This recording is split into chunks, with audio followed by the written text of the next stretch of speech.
Et plus encore, le magazine des professionnels de la finance et de la gestion de patrimoine, le président de la République a terminé. On peut donc commencer. Et pour commencer cette émission, je vous dis tout.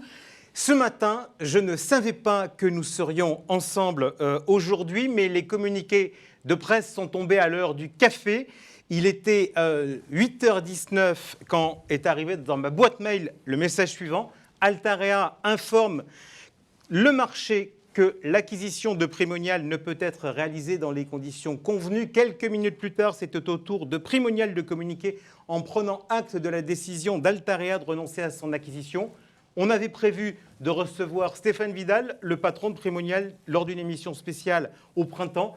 Il nous est apparu, journalistiquement parlant, intéressant de bouleverser un peu notre calendrier. Quelques coups de téléphone plus tard, on s'est rendu compte que c'était possible. Cette journée du 2 mars sera donc peut-être un peu plus longue que prévu, mais au moins on sera à la pointe de l'actualité. Stéphane Vidal, bonsoir. Bonsoir. Allez, on va essayer de parler de tout, de Primonial, des sujets d'actualité. On va commencer par l'actualité. La dernière fois qu'on s'est vu, c'était ici même sur ce plateau et on était au mois de juillet dernier avec Alain Taravella, le patron d'Altarea, pour parler de ce projet de rapprochement terminé aujourd'hui. Quelle est votre vision de ce qui s'est passé ? Alors tout d'abord, je ne suis pas là ce soir pour faire un déballage, un procès. Tout ce que j'ai pu dire et tout ce que nous avons pu dire, je pense, communément avec Alain au mois de juillet quand nous sommes venus, et reste vrai et restera vrai longtemps.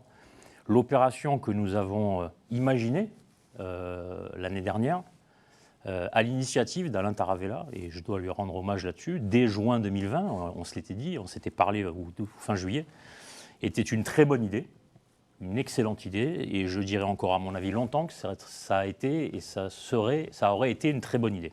Première chose. Et je rends hommage à Alain Taravella, qui est un grand monsieur du métier de l'immobilier, et s'il a construit ce qu'il a fait en 25 ans, c'est pas pour rien. Voilà. Après, la vie fait que parfois on a des complexités, et il s'avère en effet que notre opération a pris fin ce matin, puisque nous avons appris dimanche soir ou lundi soir, je ne sais plus, le 28, que Altarea ne se présenterait pas au closing de l'opération qui était prévue ce matin chez nos avocats. Est-ce que c'est un couple qui se sépare ? Je ne sais pas si, on a déjà été un couple. Déjà. Non, mais voilà, c'est une belle histoire, franchement, et on l'assume, et on a passé beaucoup de temps aujourd'hui à parler à la presse, etc. Et je crois, y compris du côté de chez Altarea, c'est une belle histoire qui ne s'écrira très probablement pas, mais ça peut rester une belle histoire. Mais voilà, il s'avère qu'on a eu, sur ces 2 derniers jours, une sorte d'impossibilité de faire de la part d'Altarea de façon unilatérale, puisque nous étions, nous, prêts ce matin pour faire l'opération. La raison donnée par Altarea, elle est dans le communiqué d'Altarea, et encore une fois, je ne suis pas là ce soir pour faire un procès. Je suis là ce soir plus parce qu'on se voit une fois par an, et ça me fait plaisir de venir vous voir pour parler du groupe. Le groupe Primonial, ce n'est pas le deal avec Altarea. Le groupe Primonial a son identité, son histoire, ses valeurs et son futur. Et donc l'idée, c'est que je vous parle du fait que Primonial n'a jamais été aussi beau qu'aujourd'hui, aussi rentable qu'aujourd'hui, avec autant de projets qu'aujourd'hui. On aurait pu faire quelque chose avec Altarea, je pense qu'on ne le fera pas. That's life. Juste quand même, si vous le permettez, on va quand même... Je vous en prie. C'est l'actualité. Est-ce que vous avez été surpris ou est-ce que vous avez des éléments on va être clair, on est quand même sur Altarea, sur un groupe qui est coté. Donc on a vu des séquences d'informations, notamment le 22 février, il y avait la présentation des résultats d'Altarea. Lors de cette présentation des résultats, il a été clairement mentionné l'opération avec Primonial. Est-ce que vous aviez des éléments qui vous laissaient penser, ou est-ce que finalement ces échanges d'informations juridiques évoqués le 25 qui, pour vous, ont fait basculer les choses ? Je ne veux pas rentrer dans le détail, très franchement. Vous le savez, le communiqué d'Altarea et le nôtre sont suffisamment explicites pour faire qu'on va rentrer dans une phase un peu spécifique. Donc je ne suis pas là pour... je veux juste vous donner du contexte, voilà, sans jugement, si vous permettez. Sans jugement, on parle d'une opération de 2 milliards d'euros de valeur d'entreprise. On parle d'une opération complexe. Je rappelle les grandes lignes de l'opération. C'est une cession du groupe Primonial en 2 temps, 60% aujourd'hui, 40% dans 2 ans. Une opération qui fait qu'on fait un carve-out de la financière de l'Échiquier pour 85%, puisqu'on ne garde que 15% dans le groupe Primonial. Donc c'est une opération complexe. Aujourd'hui, on est détenu, et aujourd'hui encore d'ailleurs, ce soir encore, détenu en direct par des fonds d'investissement, Latour, Bridgepoint, Latour et ses co-investisseurs, Bridgepoint, Sogecap. L'idée était de préparer l'arrimage du groupe Primonial avec les complexités dont je vous ai parlé de structure dans un groupe industriel. Donc que ça soit une opération simple, la réponse est non, mais enfin ça, depuis le début on le sait. Je pense que le structure mémo de l'opération qu'on a validée ensemble en juillet peut faire l'objet de cours à la faculté pendant à moins 2-3 ans parce que c'est une opération complexe qui nécessite beaucoup d'opérations préalables. Mais ça fait partie du jeu, si j'ose dire, qu'on a communément dressé au mois de juillet quand on a fait le signing de l'opération. Voilà. Une question, puisque je suis très attentif. Oui. Vous savez bien que dans ces périodes-là, tout le monde est très vigilant sur ce qu'il dit et sur ce qu'il écrit. Ouais. Moi, il y a un mot qui m'a marqué dans le communiqué d'Altarea, qui est écrit en gros, c'est « Informe le marché que l'acquisition de Primonial ne peut être réalisée dans les conditions convenues ». Je laisse à Altarea la responsabilité de cette écriture. Nous, on était prêts, on était là, depuis plusieurs jours prêts. C'est une opération complexe. Alors c'est sûr que si on pense qu'on achète une boucherie et charcuterie, ce n'est pas le cas. C'est une opération complexe, parce qu'il faut la modeler, il faut mettre beaucoup de structure dans cette opération pour l'apporter à un groupe industriel, en 2 temps, avec un carve-out. Voilà, c'est ça la complexité de l'opération. Mais nous étions prêts, nous avions levé 100% de nos conditions suspensives, AML, CCRF, etc., etc. Donc après, c'est de bonne guerre, si j'ose dire. Okay. Mais si votre question, c'est est-ce qu'on a été surpris, évidemment, stupéfait, à 2 jours d'un closing d'une opération de ce genre-là, je ne vous cache pas que oui, ce n'est pas quelque chose qui est courant quand même. Donc bien sûr qu'on a été surpris et stupéfait. Ça m'amène à vous poser une question au patron que vous êtes, qui est beaucoup intervenu pour faire tourner le capital et gérer l'actionnariat de Primonial.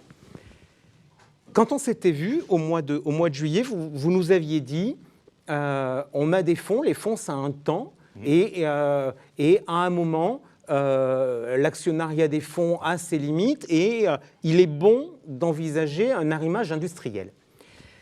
Question, vous la complexité des opérations, est-ce qu'il y a une problématique entre guillemets, est-ce que vu l'organisation d'un capital avec des fonds, est-ce que ça c'est susceptible de poser des problèmes pour un arrimage industriel? Non.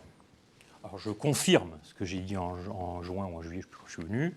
Je confirme que le capital développement est une période dans le développement des entreprises, que notre entreprise, qui est d'une taille certaine aujourd'hui, se rapproche d'un industriel pour mettre en place toutes les synergies qu'on a pu commencer à évoquer avec Alain quand on était sur ce même plateau il y a quelques mois.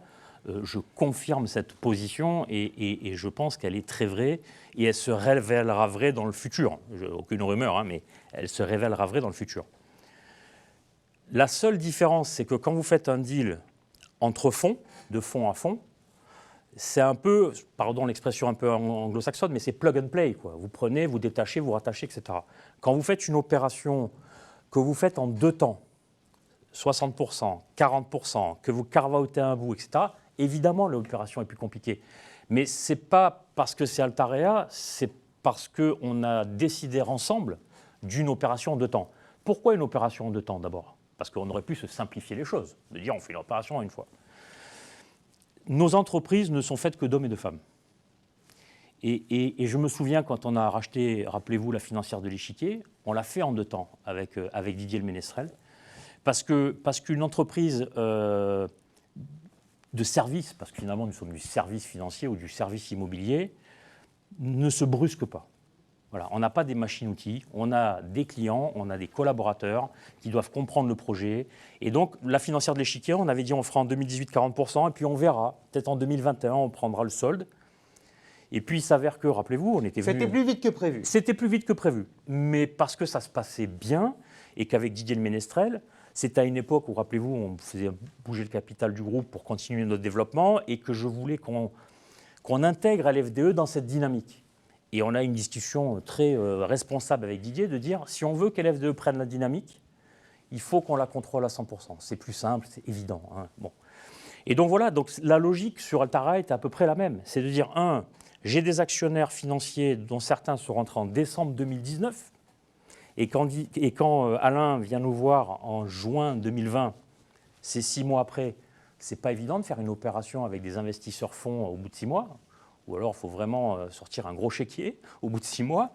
Et donc, c'est pour ça aussi qu'on a fait cette opération en 2 temps, pour faire quelque chose où il y a une intégration qui se passe dans le temps, et puis il y a un modèle économique qui fonctionne pour nos investisseurs qui nous ont fait confiance en décembre 2019. Ce genre de cas-là crée des complexités, mais quand j'ai racheté la financière de l'échiquier, j'ai eu le cas d'une complexité plus importante que si j'avais fait en une fois. Bon, ben on l'a fait. Là, un deal à 2 milliards, oui, c'est compliqué, mais nous, on a tout fait, on était prêts, on avait levé nos conditions suspensives, on était prêts à faire. J'ai l'impression qu'on n'était pas, on s'est retrouvé tout seul. Ok.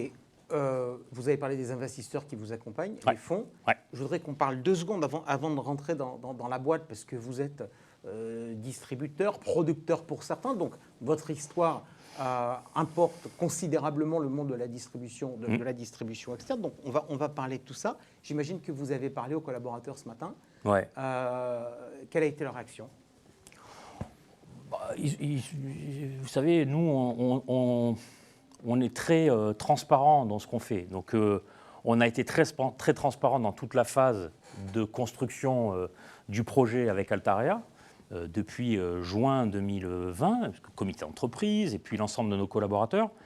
Des choses ont commencé à se mettre en place, on a commencé à se parler. Donc voilà, c'est vrai que ce matin, quand on se croise le vendredi soir avant de partir en week-end, et qu'on fait un deal et que le lundi matin, enfin ce matin, on ne le fait plus. On a la gueule de bois sans avoir bu. Oui, on a la gueule de bois, mais encore une fois, si je suis là ce soir, c'est pas pour faire démarrer une discussion juridique, c'est pas mon sujet. Moi, je suis patron d'un groupe avec mes associés, mes plus proches associés et collaborateurs, avec nos équipes.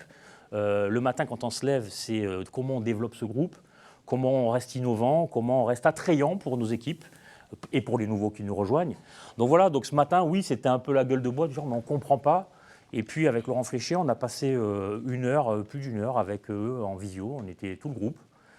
Et puis voilà, et puis on leur explique que bon, c'est une aventure dans la vie de l'entreprise. Nous sommes des entrepreneurs. Donc, bon, voilà, ça fait partie peut-être des écueils de temps en temps, mais encore une fois, on se sent complètement dégagé de toute responsabilité de ça. Mais voilà, c'est la vie de l'entreprise. Maintenant, c'est vrai qu'on a reçu de la force. On a reçu beaucoup de force ce matin de la part des équipes qui nous ont dit la boîte n'a jamais été aussi belle, on est derrière vous, on est avec vous, et la vie continue, et c'est très bien. Je rappelle quand même qu'il se passe des choses à 2h30 d'avion de chez nous, qui doivent nous faire aussi un peu relativiser certains jugements, quoi, voilà. Ok, allez, on regarde justement la vie continue. Vous parliez de Laurent Fléchier. Alors, on va regarder les différentes entités, on va regarder ce que vous faites, faire ce qu'on avait prévu à l'origine pour le printemps, faire un bilan de l'année 2021, et réfléchir. Puisque vous citiez Laurent Fléchier, on va commencer par la partie immobilière. Il y avait une grande actualité, c'était changement ou pas changement de nom pour une marque européenne. On en avait d'ailleurs parlé lors de cette émission. Donc, Primonial REM, marque commune pour l'Europe. Où en êtes-vous dans vos projets immobiliers européens ? Alors, oui, ce n'est pas un énorme changement pour la partie française, parce que ça s'appelait... Je sais que vous avez langui pendant des heures et des heures, voire des jours, pour connaître la nouvelle marque. Mais ce qu'on souhaitait, mais c'est une logique assez enfantine, ce qu'on souhaitait, c'est avoir une marque unique pour l'ensemble de nos structures immobilières partout en Europe. Donc, on avait acheté une entreprise qui s'appelait Aviarent en Allemagne, par exemple. On avait... Primonial Luxembourg, bon voilà, on a dit on fait Primonial REM partout et puis avec derrière France, Italie, Germanie, etc. C'est pas d'une très grande innovation en termes de marketing, mais au bout d'un moment, ce projet, c'est un projet de simplification et de meilleure lisibilité de nos activités. Donc, ce n'est pas compliqué, mais en tout cas, ça fonctionne. Donc, on a créé cette marque, on a créé cette holding en haut qui consolide ces marques-là, enfin, cette marque qui se décline. On a une activité en France que vous connaissez bien, parce que vous recevez souvent le patron de la France, Laurent Grégory Frappé. Qui sera avec nous qui sera avec vous, je crois, mardi soir, c'est ça. On a une activité donc, en Allemagne, donc Prem Germany maintenant, avec Peter, le nouveau patron qui est arrivé il n'y a pas très longtemps. On a une activité en Italie, on a une activité au Luxembourg. Voilà. Toute cette activité immobilière est dirigée évidemment par Laurent Fléché et par Jürgen, qui nous a rejoint, il y a un peu plus d'un an maintenant. Donc de structuration d'une offre pan-européenne. Vous savez, on dit souvent l'immobilier c'est un local business. On a besoin d'avoir des gens sur le terrain. Par contre, si on est capable de fabriquer des produits pan-européens en profitant, en bénéficiant de l'expérience des gens sur le terrain, c'est la meilleure des choses. Donc c'est notre stratégie, on la développe et donc ça va continuer à prendre son envol, et notamment sur l'Allemagne qui est un pays assez phare après la France, après nous. Chaque terrain a des responsabilités du coup en gestion et en distribution. Alors ça, vous demandez à Laurent Fléché, ça c'est son truc, c'est que c'est un local business, c'est local decision. Après évidemment, il y a une coordination, mais c'est très important l'immobilier, on doit être sur le terrain, on doit connaître le marché, on doit connaître ce qui se passe. Donc ce sont des responsabilités en local, mais qui nous permettent à un niveau européen d'avoir une réflexion pan-européenne. Et on est quand même dans un monde aussi de diversification. Si on est capable d'amener de la diversification au sein d'un même produit à un client, que ce soit un client retail ou instit, ça serait une bonne chose. Donc c'est notre projet et on va pousser fortement en 2022 le Luxembourg, l'Italie et l'Allemagne. Fin décembre, vous publiez des chiffres avec 58 milliards d'euros d'encours en hausse par rapport à l'année précédente où vous étiez légèrement au-dessus de 50. Ouais. Aujourd'hui, que pèse l'immobilier dans cet ensemble ? On l'a publié, ça faisait 32 de mémoire, 32 milliards. 32 milliards, on a au 31 décembre quasiment 15 milliards ou 15 milliards sur la partie LFDE, donc gérée, d'accord ? Et puis ce qui est entre les deux, c'est ce qu'on appelle le conseiller, c'est notre activité de conseil dirigée par Rachel, et en gros c'est 11 ou 12 milliards, ce qui fait 58. Je voudrais qu'on revienne sur les réflexions qu'on avait eues au mois de juillet. Ouais. On sait tous que vous avez sur l'activité française une spécificité d'acheter de grands immeubles, souvent loués à des grandes boîtes au titre de sièges sociaux. Et dans la logique du rapprochement avec Altarea, vous nous disiez, potentiellement, vu la situation du marché immobilier, il faut qu'on aille plus sur de la création de valeur, etc. Et notamment tout le raisonnement autour des restructurations avec Altarea relevait de cette logique. Vous gardez cette logique en tête ou pas, et comment vous pourriez la mettre en œuvre ? From scratch ? Alors, évidemment qu'on garde cette logique. Je ne vais pas vous dire l'inverse de ce que je vous dis il y a 6 mois, parce qu'on ne fait pas l'opération avec Altarea, ça n'a pas de sens. On vous a dit, dans le cadre de l'opération avec Altarea, c'est qu'on y voyait... On a zéro aujourd'hui synergie avec Altarea. Zéro. C'est pour ça que quand vous regardez une opération, vous imaginez créer de la valeur en disant on part de rien et on fait des choses. Bon, si on regarde le verre à moitié plein aujourd'hui, c'est qu'il n'y a aucune dissynergie parce qu'on ne fait rien aujourd'hui. Vous voyez, donc au moins, il faut trouver une bonne nouvelle. Bon. Donc bien sûr qu'avec Altera, le discours était de dire on va gagner en profondeur de marché sur les actifs parce qu'on va s'intéresser à des actifs que nous ne regardons pas aujourd'hui pour des sujets de capacité humaine, de compétences en interne, etc. Donc je ne vais pas vous dire l'inverse aujourd'hui. On va le faire. On va le faire peut-être différemment. On va le faire peut-être sûrement avec d'autres. Mais l'idée, évidemment, est d'aller regagner de la profondeur de marché sur nos actifs, notamment en France, où on est quand même déjà très présent. Et donc on le fera. Bon, on le fera peut-être. Ça sera peut-être un peu plus long sans Altarea. Voilà, ça sera peut-être un peu plus long. Ou on le fera peut-être avec quelqu'un d'autre, et on le fera aussi vite que ce qu'on avait prévu. Ça, c'est l'histoire qui le dira, c'est les opportunités qui les diront. On a la chance de gérer un groupe qui est quand même une taille assez certaine, mais avec une agilité qui est forte. On n'est pas filiale d'un groupe banque-assureur. Voilà. Nous, on a une agilité qui est forte, et on est toujours sensible aux belles histoires qu'on peut écrire. Donc si on ne la crée pas avec Altarea, eh ben, on l'écrira peut-être avec un autre, ou tout seul, ça prendra peut-être un peu plus de temps, mais finalement, Alors, Agile, on va rester sur l'immobilier. On va parler de l'IMO, dont vous aviez pris le contrôle dans les 12 derniers mois. Donc là, c'est de l'immobilier direct.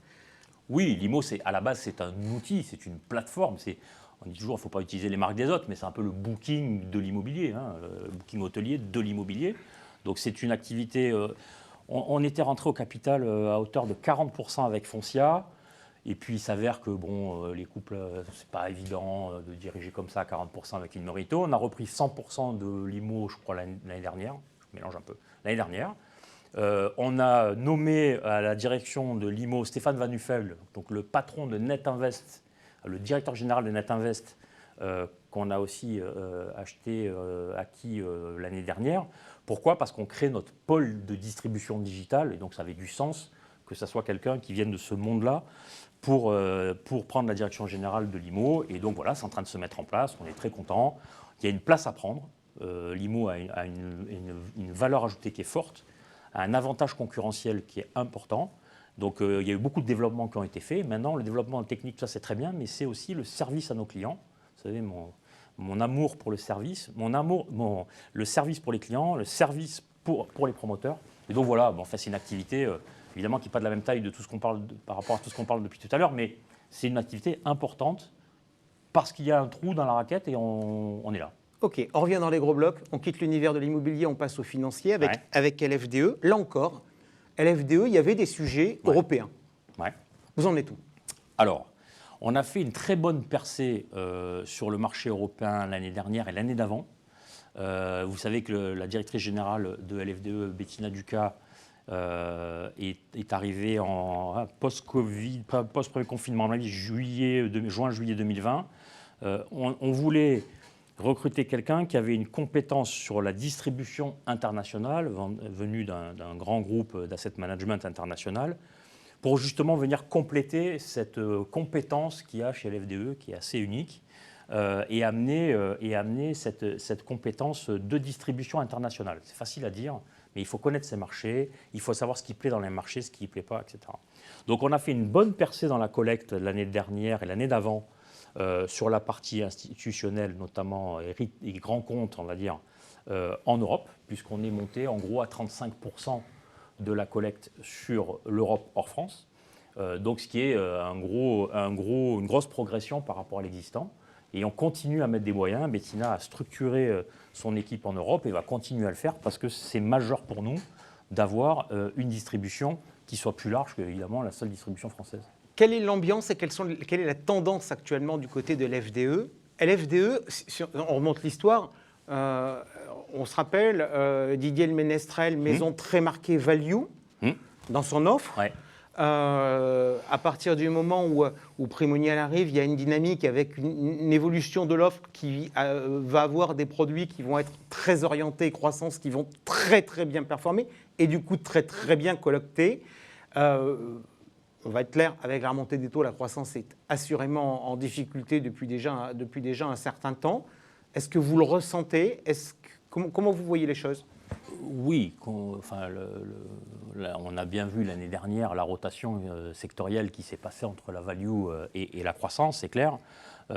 C'est vrai qu'il y avait une forte prédominance value chez l'FDE, c'est plutôt l'inverse aujourd'hui. Alors on a des très bons fonds value et qui performent bien, et tant mieux, et c'est une bonne chose. Et de toute façon, moi je crois un peu au côté un peu diversifié des choses. Il faut être présent sur les deux classes d'actifs. On a poussé la croissance, on a surtout poussé la thématique. Nous qui sommes très proches des clients, qui avons le client gravé sur la peau, nos clients, depuis plusieurs années, adhèrent à la thématique parce qu'ils ont l'impression de comprendre en fait là où ils investissent. C'est tout simple, c'est tout bête, il faut écouter nos clients. Et donc on a lancé chez LFDE des thématiques de croissance, mais des thématiques de croissance qui sont des thématiques de croissance de très long terme. Donc bien sûr, quand on fait une magnifique année 2020 et que 2021 est moins bonne sur certains fonds ou début 2022 sur certaines thématiques de croissance, il faut l'accepter. Pourquoi ? À partir du moment où on se dit que ce sont des thématiques de très long terme, et quand on lance Échiquier Space ou quand on lance l'intelligence artificielle, on n'est qu'au début de l'histoire. Et il faut accepter un peu plus de volatilité sur ce genre de classe d'actifs, mais on croit résolument aux thématiques qu'on lance. Voilà, c'est pas faire de la thématique croissance pour faire de la thématique croissance, c'est faire de la thématique croissance parce que c'est du très long terme. Donc sur le long terme, on est très confiant. Voilà. Après, il y a plus de volatilité, c'est sûr, qu'une bancaire, mais c'est comme ça. Vous considériez que le storytelling de la gestion collective était traditionnellement pas bon par rapport au non-coté. Est-ce que vous considérez qu'il y a eu des progrès qui ont été faits, notamment par exemple avec les fonds thématiques? Oui, absolument. Absolument. Je crois que la gestion thématique a donné un coup de jeune à la gestion cotée. Il faut quand même voir que depuis plusieurs mois, voire petites années, tout pousse à mettre en avant le non-coté. Le non-coté, c'est fun. Le non-coté, c'est de l'économie réelle. Le non-coté, c'est pas volatile. Le non-coté, c'est poussé par les organes gouvernementaux. Et on ne parle pas du côté. Bon. Moi, j'ai toujours dit, quand nous, on achète des bureaux et qu'on fait travailler des gens dans des bureaux, j'ai l'impression qu'on participe un petit peu à l'économie réelle. Mais bon, la thématique a été, d'ailleurs, je pense, mais c'est très personnel, un peu trop poussée sur cette chose-là. Et le côté, il a quand même un avantage qui est juste considérable, c'est quand même sa liquidité. Parce qu'au bout d'un moment, la liquidité est un facteur que nos clients, auquel nos clients sont quand même attachés. Donc, encore une fois, moi, je ne cherche pas à choisir entre l'un et l'autre. Nous sommes, encore aujourd'hui, vous le voyez, détenus par des fonds de private equity, donc je ne vais pas cracher dans la soupe et dire que ce n'est pas bien. Bon. Mais je crois qu'il ne faut pas essayer de choisir l'un mieux que l'autre. On est dans un phénomène de diversification. Et quand le gouvernement pousse un peu le non-coté en disant on va aller vider le fonds en euros, quand vous écoutez nos clients, ils ne vont pas passer d'un fonds liquide tous les jours garanti et surtout liquide tous les jours à 100% de mon côté. Donc le côté a sa place et vous avez raison. La gestion thématique, je trouve, a donné une sorte de concrétisation de la gestion que nos clients aiment beaucoup. Restons sur le non-coté. Vous avez lancé une nouvelle version de Primopact. On va, là, je crois que c'est en mars ou en avril. Quel bilan vous en tirez? Parce qu'on dit tout le monde encourage ça. Est-ce que finalement, c'est quand même pas encore un sujet de salon mondain et pas encore véritablement rentré dans la tête de tous les épargnants? Est-ce que c'est facile? La réponse est non. La réponse est non. Primopact V1, alors je vous dis de tête, parce qu'à ce moment j'ai un peu la tête un peu prise, mais je crois qu'on a levé 45 millions sur Primopact V1, premier fonds. Alors, un fonds de fonds, puisque ce sont des fonds ce qu'on appelle de qualité institutionnelle, donc notamment à l'intérieur du Bridgepoint, du Ardian, du KKR, du Warburg, voilà. Donc des qualités institutionnelles. Mais l'innovation qu'on a voulu apporter avec Primopact, parce qu'encore une fois, on écoute nos clients, c'était la liquidité tous les 15 jours. Bon. Et donc, je pense qu'on a le meilleur produit du marché. Ce n'est pas parce que je ne suis pas humble, je pense qu'on a le meilleur produit du marché. Pour autant, ce n'est pas une sinécure. Mais là, on va lancer Primopact V2. Et donc, on regarde le track du V1. C'est toujours pareil, First Fund, il faut toujours prouver.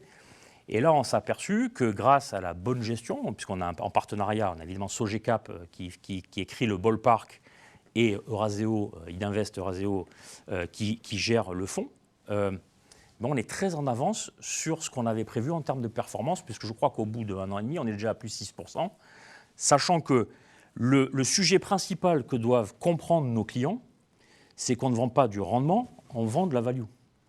Et que la performance moyenne, ce qu'on appelle le TRI, quand on dit Primopact, en gros, le TRI attendu, c'est 6-7%, on ne va pas le constater tous les ans de façon linéaire comme un loyer auquel nos clients sont habitués. Ils ont les CPI, ils prennent 4-5 ans de loyer, c'est linéaire, c'est une ligne et on n'en parle plus.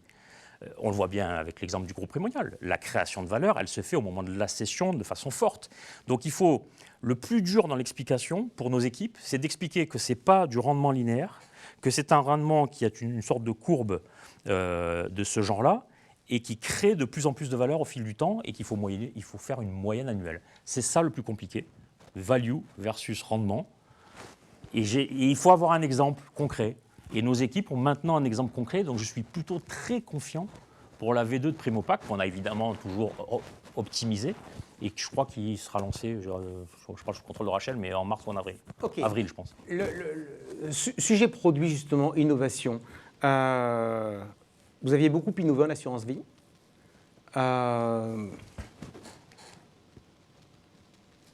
Sérénie Pierre, on se rappelle, avec l'immobilier au début. Après, il y a eu Target avec une partie boursière. Après, il y a une partie avec de l'infrastructure.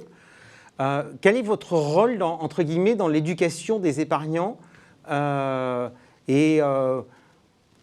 ne vais pas vous poser la question de savoir si vous avez des innovations dans les cartons, parce que vous ne me répondriez pas, mais est-ce que vous pensez qu'on peut encore beaucoup innover ? Je pense. Pourquoi ? Parce que nous, on a toujours dit, en assurance vie, est-ce que le fonds en euros va mourir ? Nous, on pense que non. Parce qu'encore une fois, quand on écoute nos clients, ils ont envie de protéger un bout de leur capital. Donc même si ce n'est pas un moteur de performance, c'est un moteur de profilage de leur contrat. D'accord ? Donc déjà, ça a une utilité, premièrement. Ça a déjà au moins cette utilité. Après, nous, on dit aux assureurs, vous avez quand même une richesse qui est énorme, vu la taille des fonds en euros. Il y a 1300 milliards de fonds en euros. Il y a une richesse qui est énorme. Aidez-nous à nous servir de cette richesse pour tweaker un peu le modèle et faire quelque chose d'innovant. On l'a fait avec l'immobilier, on l'a fait avec Target sur la partie marché, on l'a fait avec l'infra. Demain, on peut le faire sur une autre classe d'actifs pour toujours apporter cette garantie en capital qui, pour nous, est très importante et amener plus de rendement que l'actif général traditionnel. Nous ne sommes pas Majax, d'accord ? On ne va pas vous dire qu'on va vous faire un linéaire à 5% tous les ans, etc. On ne sait pas faire.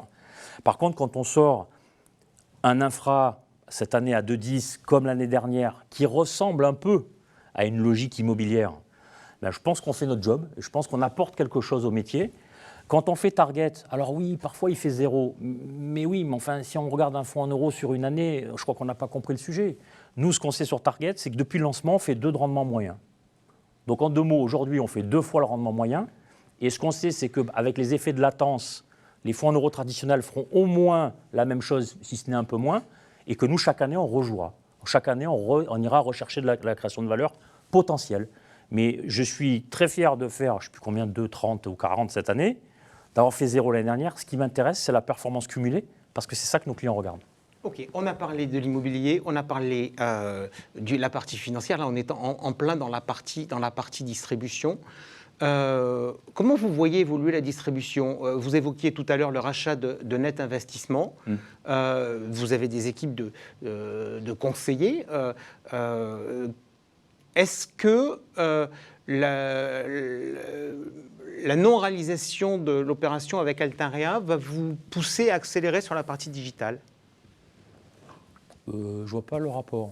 Bon, parce que j'aurais tendance à dire que chez Altarea, c'était plus les modes de commercialisation de l'immobilier sont plus physiques que digital, et que. Mais vous savez, le digital, ça dépend des classes d'actifs. Il est clair qu'aujourd'hui, on a parfois du mal à faire acheter un appart à 400 000 euros par Internet, à distance. Voilà, il faut juste être en phase avec la réalité des choses. Donc, on a eu une période Covid, tout le monde le dit, je ne suis pas le seul à le dire, qui a fait bouger des lignes. Vous voyez, aujourd'hui, je pense que j'ai fait 45 interviews, tout à distance. Je pense qu'il y a 2 ans, on se serait déplacé pour faire les choses, etc. Donc vous voyez, comme quoi les choses évoluent. Dites que je suis un vieux croton parce que je vous ai demandé pendant le plateau. Moi j'aime tellement vous voir en physique, je ne pourrais pas m'en passer. Mais vous voyez ce que je veux dire, c'est que donc, évidemment que le digital nous facilite la vie sur plein de sujets. On a un métier très réglementé. Le digital permet aussi de nous aider à suivre concrètement cette réglementation par les tunnels de souscription, etc., etc. Et puis après, il y a des activités qui sont moins digitales, mais notre rôle, c'est de les faire monter. Mais ce n'est pas pour dire qu'on fait du digital. C'est dire qu'on fait du digital parce qu'on amène de la valeur ajoutée à notre client, à notre partenaire et à nous. Voilà. Donc, votre question, je vous ai toujours dit, moi, la croissance externe sur la distribution, soit c'est pour massifier, c'est pas beau, pardon, mais c'est vrai, c'est comme ça. Et regardez tout ce qui se passe dans le métier aujourd'hui, finalement, c'est de la massification. Les gens qui se rachètent les uns les autres. Bon, moi, vous connaissez mon avis, je ne veux pas payer des prix qui sont pour moi, qui deviennent pas cohérents. Voilà. Et après, où on fait de la croissance externe pour soit améliorer la méthode de distribution ou la méthode de communication avec nos clients, NetInvest, typiquement. On recrute des clients sur Internet, mais des gros clients. Alors, on ne savait pas faire, et donc on apprend, et c'est vachement bien pour le groupe. Soit, et parce que peut-être vous allez arriver sur les produits structurés, parce que j'ai l'impression que vous faites le tour, soit par exemple l'UGP, parce que GP, c'est une classe d'actifs qu'on connaît bien sur les structurés, mais on va chercher une nouvelle typologie de clients. Donc on restera dans cette logique de croissance externe à prix raisonnable, qui apporte de la valeur ajoutée, de l'intelligence au groupe, et pas faire de la croissance externe pour faire de la croissance externe. C'est pas simple, la croissance externe. Ok, dernière petite question, puisqu'on parlait de Primonial, on parlait des résultats que vous aviez fait en 2021, vous avez fait des budgets pour 2022, comme dans toute entreprise. Je me suis amusé parce qu'en fait, je dis ça aux gens qui nous écoutent. C'est très simple de devenir journaliste parce qu'en fait, on a appris ça avec les banques centrales. Pour voir les messages, etc., il faut prendre les communiqués de la BCE d'un truc sur l'autre et puis on regarde les mots qui changent. Et puis comme ça, on voit les messages. Ce matin, quand vous avez publié votre communiqué, la première page, vous prenez acte de la décision. La deuxième page, vous rappeliez les chiffres clés. Que vous aviez publié, déjà, je l'ai là sous les yeux, le 25 janvier. Donc, il était question de collecte, etc. Et puis, il y a des chiffres supplémentaires qu'on a vu arriver, c'est l'EBITDA. EBITDA consolidé 2021, 196 millions d'euros. Déjà, la tendance de l'EBITDA par rapport aux années passées, c'est quoi ? C'est écrit juste en dessous. Plus 17% par rapport à 2020, plus 15% par rapport à 2019.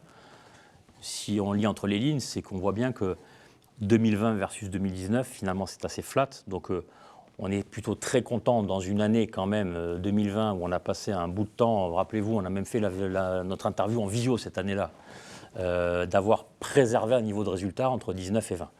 Donc voilà, donc une croissance importante de nos résultats, qui se fait tantôt grâce à la partie immobilière, qui se fait tantôt parfois grâce à la partie financière, comme ça a été le cas notamment en 2020. Voilà, donc c'est pour ça qu'on a constitué ce groupe multi-assets. Alors on allait un peu le faire changer là, mais vous voyez, on est très bien avec le groupe qu'on a aujourd'hui, qui nous permet d'anticiper pour l'année prochaine une croissance à 2 chiffres. Voilà. Alors on a un budget beaucoup plus précis que ça, mais quand vous faites un communiqué, c'est pas à vous que je vais l'apprendre, il faut quand même être prudent. Donc voilà, une croissance à 2 chiffres de notre résultat pour 2022. Ok, est-ce que vous considérez que le changement sur l'environnement des taux change vos perspectives ? Avec potentiellement une diminution du crédit immobilier, donc éventuellement moins d'argent qui est recyclé, des arbitrages éventuellement qui peuvent être différents entre la partie financière et la partie immobilière ? Sur la partie financière, le vrai driver va quand même être la situation actuelle et la durée de la situation actuelle. Très clairement, à la financière de l'échiquier, on est plutôt prudent en ce moment. Enfin bon, je pense qu'on n'invente rien et tout le monde est un peu prudent en ce moment. Il se passe quand même des choses graves à pas très loin de chez nous. Ça va être, j'ai envie de dire, c'est un peu comme les scénarios qu'on avait fait avec le Covid. Vous savez, la sortie en L, la sortie en V, la sortie en U, etc. On en parlait avec Olivier de Béranger, pas plus tard que tout à l'heure, qui est mon maître dans la lecture des marchés. Voilà, si on a une sortie rapide de ce conflit, on peut avoir un rebond important et donc avoir un bénéfice assez important des résultats des entreprises, une baisse des matières premières, et notamment de l'énergie, et donc un rebond des résultats de l'entreprise. Voilà, le driver sur la partie financière, très clairement, il est là.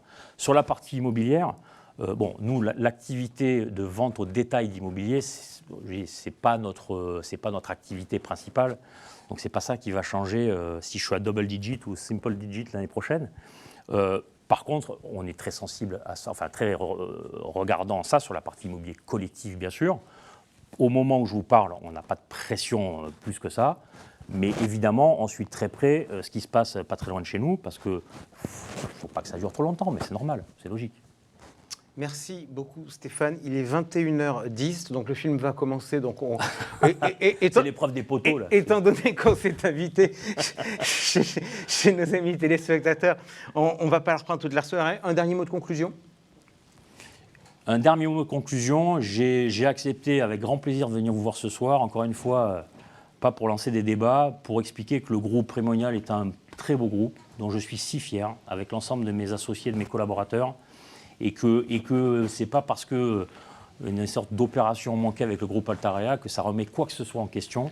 On est là, on est plus motivé que jamais, et plus motivé pour faire avancer ce métier sur toutes les classes d'actifs sur lesquelles on intervient et sur toute la prestation de service qu'on peut donner à nos clients. Bon, mais j'en conclus que donc la prochaine fois, je n'hésiterai pas à vous appeler en disant c'est peut-être à l'arrache, mais il y a une actualité, ça serait peut-être pas mal qu'on retrouve nos amis CGP. Merci beaucoup Stéphane d'être venu en ce jour avec nous. Merci à vous d'avoir participé à cette émission calée à l'improviste puisqu'elle a été organisée à l'heure du déjeuner. Et je vous propose qu'on se retrouve comme prévu pour l'émission normale. Ce sera mardi soir et le débat sera consacré à la pierre papier. Bonne soirée. Ciao.